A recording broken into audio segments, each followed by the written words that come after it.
Bonjour, chronique jeu de rôle aujourd'hui, mais pas exactement avec une nouveauté, hein. Je vais plutôt faire dans l'Antiquité pour le coup, avec le livre de base de Race le Néant, soit la traduction de Race The Oblivion. C'était publié originellement par White Wolf et en France par Ludis International. Le jeu américain date de 1994, cette édition française de 1995, et ça fait 267 pages. Au Laker, la chronique rôlistique du jour porte sur un jeu qui bat pas mal de records en matière de déprime, au point éventuellement de le rendre injouable. Faudra forcément y revenir. De manière plus générale d'ailleurs. Mais oui, disons pour joueurs avertis. Race le Néant est le quatrième jeu du monde des ténèbres classique de White Wolf, après Vampire la Mascarade, Loup-garou l'Apocalypse, Mage l'Ascension et Avant Changelin le Songe. Et on y joue des morts, pas des vampires cogottes et sexy, des vrais morts, des ombres, des fantômes. Que du fun. Gobez donc un antidépresseur, mais servez-vous quand même un verre, d'un truc plutôt fort et en vérité pas très bon. Mettez en fond sonore un truc chialard à crever, fermez les rideaux et vous qui entrez ici, bla bla bla. J'ai un rapport particulier avec ce jeu. Ado, il me fascinait, vu de loin déjà, et à l'égal d'un culte étrangement publié en français, parfois approximatif, par le même éditeur, Ludis. Deux choses bien extrêmes et d'un esprit assez voisin au fond. L'idéal pour un ado passablement névrosé, amateur de musique triste, triste, triste. Même si à l'époque j'avais finalement laissé culte dans les rayonnages, au point d'en accroître le fantasme avec les années. Je m'étais par contre procuré Vrace, moi qui avais beaucoup joué à Vampire comme MJ et comme joueur, et un tout petit peu à Loup-garou, qui ne me parlait pas vraiment, voire pas du tout par contre. J'avais lu Race, ça m'avait fasciné, je crois que le mot n'est pas trop fort. J'avais voulu le maîtriser et, ma foi, ça n'avait pas donné grand-chose. Je m'étais bien amusé à créer une nécropole toulousaine, mais au final nos parties ressemblaient pas mal à celles des diverses déclinaisons de vampires auxquelles nous jouions, soit un truc vachement profond en théorie, qui se transformait en bastonnade super-héroïque dans la pratique. Ne me jetez pas la pierre, je sais de source sûre que ça a été la même chose pour tous ceux qui ont joué à Vampire. Mais c'était encore plus hors de propos avec Grace. Totalement absurde, totalement crétin, même si amusant. Mais ce jeu doit-il être amusant? Bah, c'est un jeu, mais... Bon, je m'en rendais bien compte, sans rien pouvoir y faire. L'honnêteté impliquerait dès lors de dire que non, je n'ai jamais joué à Race parce que nous sommes passés à côté, plus ou moins consciemment là encore.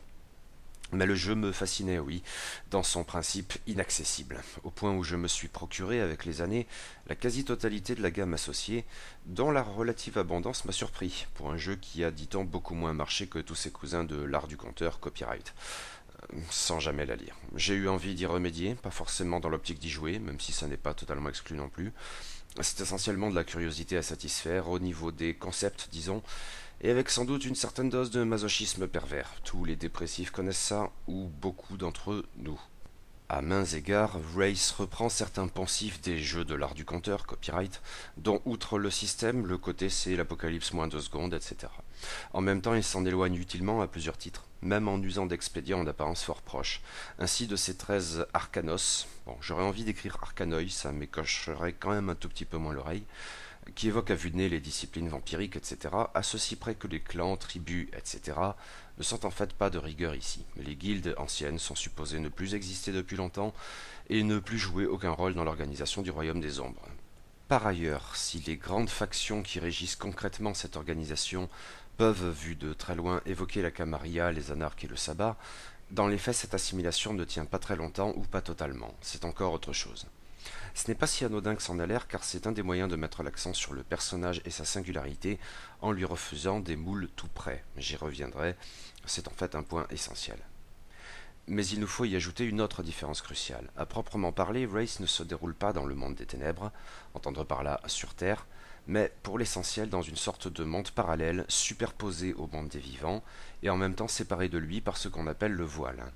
Les ombres voient le monde des vivants sous des teintes morbides, mais l'inverse n'est pas vrai, normalement. Le royaume des ombres donc est une sorte de purgatoire où rôdent les âmes des défunts, ou plus exactement de certains d'entre eux, dans l'attente, soit de la transcendance qui les libérera totalement, soit de l'anéantissement, qui est ma foi une autre forme de libération, mais plutôt du genre à terrifier les ombres. Dans Vrace, ce n'est certainement pas parce que vous êtes mort que vous n'avez plus rien à craindre. Cependant, l'âme du jeu réside probablement en fait dans l'interaction entre le royaume des ombres et notre monde. C'est probablement là que réside l'intérêt majeur de Race et en même temps ce qui le rend si difficile à maîtriser et à jouer. Race est donc d'abord un univers, fascinant, très bien conçu, mais pas toujours des plus aisés à appréhender, que ce soit sur le plan métaphysique ou disons géographique. Or le bouquin n'est pas toujours très clair à cet égard. Intégrer la tempête, le labyrinthe, Stygia et les rives lointaines, dans un monde qui est d'abord et avant tout le calque du nôtre, n'est pas toujours aussi évident que ça en a l'air. Nous sommes introduits dans cet univers par une longue lettre vraisemblablement écrite par un Lord Byron fantomatique à une dame que je suppose être Mary Shelley. Mais la traduction française ne s'en embarrasse guère, francisant ici George en George avec un S. Et le tableau qui nous est dépeint est passablement cauchemardesque, c'est celui d'un monde parallèle totalement désespéré et en même temps horriblement cynique, comme si mourir et être en mesure de voir les vivants mais sans plus pouvoir normalement interagir avec eux n'était pas déjà assez rude comme ça. Le royaume des ombres en fait de purgatoire s'avère un enfer, une société totalitaire et en même temps anarchique, et où l'esclavage est la règle. Un aspect particulièrement brillant dans ce contexte, comme peut briller ce qui est noir, réside dans son économie, qui repose sur les âmes. Et ce n'est pas une métaphore. Les âmes sont possédées, réduites en esclavage, éventuellement fondues enfin dans les forges de Stygia pour devenir des artefacts, ou des pièces de monnaie, les obolis. Littéralement, ce que vous avez dans votre porte-monnaie, ce sont les âmes de vos semblables. Je vous laisse déterminer s'ils étaient vraiment plus malchanceux que vous.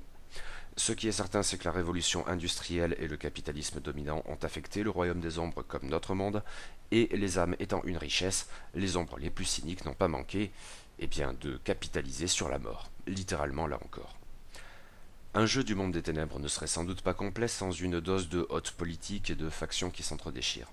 Race connaît donc quelque chose du genre, mais que l'on ne peut véritablement appréhender qu'à la condition de se pencher sur l'histoire du royaume des ombres. Nous avons un excellent guide pour ce faire, même si pas forcément impartial, et que la traduction française ne francise pas cette fois alors qu'il l'aurait fallu. Hérodotus, donc, nous narre les origines de ce monde, et c'est un auteur d'autant plus approprié que tout ceci est très grec à la base, ce qui ne vaut bien sûr pas pour la terre entière. On évoque rapidement d'autres sombres royaumes, celui d'Ivoire pour l'Afrique et celui de Jade pour l'Extrême-Orient, en mentionnant encore plus rapidement que celui d'Obsidienne pour l'Amérique a été anéanti. Le voyage entre ces divers royaumes est néanmoins présenté comme étant extrêmement compliqué, peu ou prou impossible en fait. Le royaume de Jade seul a fait l'objet de suppléments, deux sauf erreur, dans la foulée de ce qui avait été fait avec les vampires d'Orient, etc.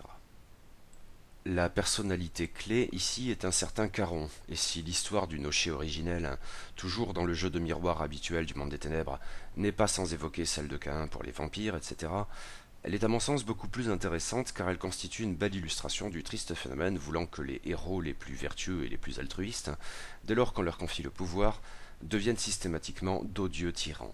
Le trait est poussé très loin ici car, comme dit plus haut, la hiérarchie, la faction officielle de Race, celle qui a été fondée par Caron, l'équivalent de la Camarilla dans Vampire, la hiérarchie, depuis sa capitale de Stygia, s'est progressivement transformée en un régime proprement totalitaire, et avec quelque chose de très fasciste dans l'esprit, que renforce encore l'inspiration romaine de ces institutions, très marquée, sans même parler de l'esclavage et de la destruction programmée et scientifique des âmes dans une entreprise, ou plus exactement une imagerie, qui peut sans doute évoquer la Shoah, d'où un certain supplément controversé. La hiérarchie se meurt, cependant, surtout depuis que Caron a disparu dans la tempête lors du dernier grand maelstrom. Des vagues de destruction issues de la tempête, l'espace indéfini qui sépare et relie les différents royaumes, le cœur du néant, l'empire des spectres. L'imminence d'un ultime maelstrom constitue l'équivalent dans Race de la GN de vampires, etc. Fin du monde, moins 2 secondes. L'emprise de Stygia s'amoindrissant, les différentes nécropoles du royaume des ombres, qui se superposent aux villes de notre monde, même si elles sont souvent rattachées à la hiérarchie en théorie, sont en pratique largement autonomes, ce qui ne contribue pas qu'un peu à l'anarchie généralisée. L'anarchie au sens de chaos et de loi du plus fort. Pas forcément la plus souriante des alternatives au totalitarisme stygien donc, mais cela dépend en fait, variant considérablement de nécropole à nécropole. Cependant, il existe d'autres grandes factions que l'on qualifie globalement de renégats et d'hérétiques, mais ces deux groupes n'en sont en fait pas, au-delà de la nomenclature de la hiérarchie, bien pratique, car ils sont constitués d'une infinité de sous-groupes très divers et éventuellement antagonistes. Les renégats contestent le pouvoir de la hiérarchie, mais cela peut aussi bien être par idéal que par intérêt. On trouve parmi les renégats aussi bien des esclavagistes sans scrupules que des groupes entièrement voués à l'éradication de l'esclavagisme. Les hérétiques, quant à eux, rassemblent une myriade de sectes aux idéologies là encore très diverses, qui refusent pas tant la hiérarchie dans son principe que le dogme qu'elle a développé au fur et à mesure de son histoire. Ils cherchent à atteindre la transcendance, notamment en gagnant les rives lointaines, des îles éparpillées dans la tempête et qui correspondraient aux divers paradis de toutes les foi du monde. Et c'est en cela qu'ils sont perçus comme une menace à éradiquer par la hiérarchie. Et au milieu de tout ça, les personnages des joueurs. Or, les personnages d'Embrace sont véritablement au cœur du récit. Bon, tous les jeux de rôle le prétendent, avec plus ou moins de sincérité et d'effet. Les jeux de l'art du conteur copyright y sont davantage encore disposés. Vampire, c'est censé être la lutte de la bête contre l'humanité, etc. Blablabla. Mais c'est trop souvent une façade, et en définitive, votre gangrel, là, est bien davantage défini par ces putains de griffes qui font des dégâts aggravés, que par sa nièce hippie qui vit dans une caravane et que vous n'allez voir que tous les 30 scénarios pour qu'elle vous file du pex ou de la volonté. Le risque est dès lors grand qu'il se produise exactement la même chose pour Race, ou ce serait bien plus nuisible encore. Car les personnages ombres ne sont vraiment pas du tout censés être ce genre de super-héros badass. D'ailleurs, les arcaneuils, et en cela encore ils se distinguent des disciplines, etc., n'ont souvent pas grand-chose de spectaculaire, et seuls quelques-uns ont du potentiel grobilesque, ils sont minoritaires largement. Comme dans tous les jeux de l'art du conteur copyright, on noircit des ronds sur la fiche de personnage et on y passe sans doute un peu plus de temps quand il s'agit des arcaneuils. Au passage, je n'ai aucune envie d'approfondir ici la question du système, je me contenterai de dire que cette mécanique, parfois vertement critiquée de nos jours, m'a toujours fait l'effet d'être simple et efficace. Le sentiment demeure après relecture. Cependant, ce qui compte vraiment dans cette fiche, c'est tout autre chose. Des éléments de background personnel qui ont certes des effets très concrets en jeu, y compris au niveau des règles, mais qui sont capitaux à tous les niveaux. Oui, c'est ce qui compte vraiment. Il y a certes les historiques typiques de vampires, etc., et ce sont globalement les mêmes, outre quelques variations spécifiques aux créatures jouées. Par exemple, ici, le mémoriam, soit le souvenir que le défunt a laissé parmi les vivants. Mais deux autres types de traits sont bien davantage importants et d'une manière qui me paraît autrement fondamentale que dans Vampire ou Loup-garou. Je ne me prononcerai pas pour ce qui est de Mage de Changelin que je n'ai pas pratiqué. Les passions et les entraves. Ce sont des sentiments d'une part et d'autre part des personnes ou des objets auxquels sont associés des sentiments qui relient encore l'ombre au monde des vivants. Et tout est fait ici pour déjouer les calculs pénibles des minimaxeurs de service. Ces traits sont fondamentaux, mais à la condition d'avoir véritablement du sens pour le personnage. Une entrave n'est pas un contact utile pour dégoter une info ou une source occasionnelle de points de volonté. C'est un personnage à part entière ou un lieu qui a une signification particulière pour l'ombre. Et si on ne joue pas cela, on ne joue pas à Vrace. Car c'est l'essence même au plan éthique et métaphysique du jeu. Et je crois que c'est bien un jeu où l'on peut parler d'éthique et de métaphysique sans que cela soit une triste et absurde prétention.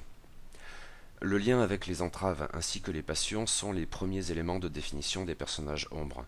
Il peut être utile dès lors de fonder ces sentiments particuliers au travers d'une scène de prélude. Un dispositif déjà présent dans Vampire où son intérêt me laissait pour le moins perplexe, mais qui me paraît davantage faire sens ici. Il s'agit après tout de rejouer la mort même du personnage. Mais de manière plus générale, il y a quelque chose d'un peu cruel à cet égard qui est tout autant au cœur du jeu, et que les noms mêmes d'entrave et de passion expriment.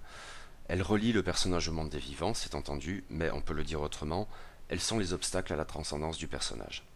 Or, il faut y ajouter une dimension peut-être plus cruelle encore et qui touche plus encore au cœur du jeu, et c'est qu'il est très difficile d'interagir avec ces éléments terrestres.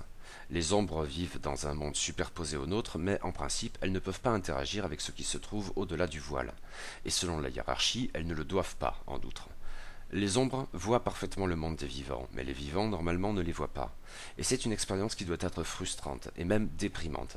En même temps, ces interactions, aussi difficiles ou limitées soient-elles, doivent jouer un rôle central dans le récit. Et c'est bien pourquoi nombre d'arcaneuils visent à contourner les limitations du voile pour permettre d'interagir avec le monde des vivants. Mais dans quelle mesure et de quelle manière? Ceci, c'est à la liberté du joueur, et éventuellement d'un autre. Car on en arrive ici à une des meilleures idées de Vrace et en même temps une des plus difficiles à jouer, le côté sombre. Il s'agit d'une méthode pour dépasser le caractère souvent trop stérile de la lutte entre la bête et l'humanité dans Vampire, etc., que trop de joueurs sans doute négligent totalement.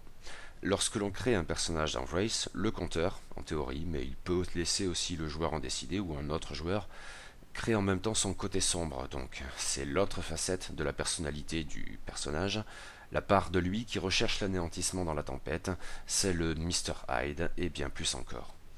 Le côté sombre a sa propre fiche, même si bien plus courte. Il a ses propres passions obscures, qui contredisent souvent les passions du personnage, mais on peut se montrer bien plus subtil que cela. ainsi que des capacités qui lui sont propres, les barbelures. Il a enfin un score fluctuant d'angoisse qui, en atteignant un certain niveau, peut lui permettre de soumettre l'ombre, ses entraves, ses passions à la torture, mais aussi de prendre le pas sur la personnalité positive du personnage. Mais pour gérer ce système et le rendre plus utile en même temps que plus contraignant, Race pose pour principe que le côté sombre est joué par un autre joueur, dit le guide du côté sombre. Autour de la table, d'une certaine manière, chaque joueur joue en fait deux personnages, le sien et le côté sombre d'un autre. Son propre côté sombre est donc joué par un autre guide. Cependant, sauf erreur, quand le côté sombre l'emporte, cette dissociation cesse, et c'est au joueur normal d'incarner son personnage, cette fois emporté par ses passions les plus sombres et souvent autodestructrices. Le joueur est ainsi amené à interpréter son personnage d'une manière très différente, un beau défi de roleplay. C'est un système que je trouve très intéressant. Il avait par ailleurs un équivalent, mais un peu moins poussé, je crois, dans Les Vampires d'Orient. Cependant, il n'est pas forcément aisé à mettre en scène, je le conçois. C'est sans doute le principal souci avec Wraith, c'est un jeu fascinant. Mais peut-on vraiment y jouer? Je crois que oui, je veux dire y jouer vraiment, pas comme mes tentatives ineptes de par le passé. Seulement, cela représente un certain défi qui ne peut être relevé qu'avec la table adéquate et en prenant le soin de bien réfléchir au préalable à ce que l'on veut faire au juste. Disons-le, ici, ce livre de base ne nous aide guère. D'un plan un peu chaotique, il manque d'éléments spécifiques pour bien appréhender à quoi devrait ressembler au juste une vraie partie de Wraith.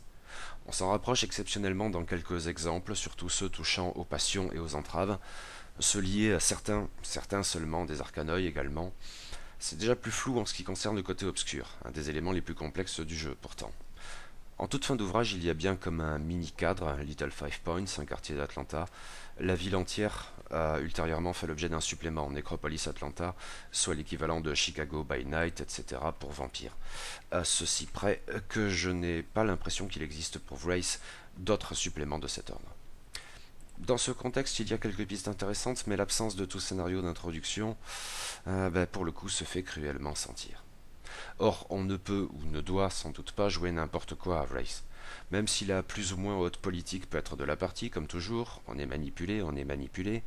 Même si on peut ménager ici ou là une petite baston avec des légionnaires ou des spectres, comme il vous plaira, le sentiment à la lecture de ce livre demeure que la vraie partie se joue ailleurs, dans les rapports des personnages avec leurs entraves et leurs passions d'une part, avec leur côté sombre d'autre part.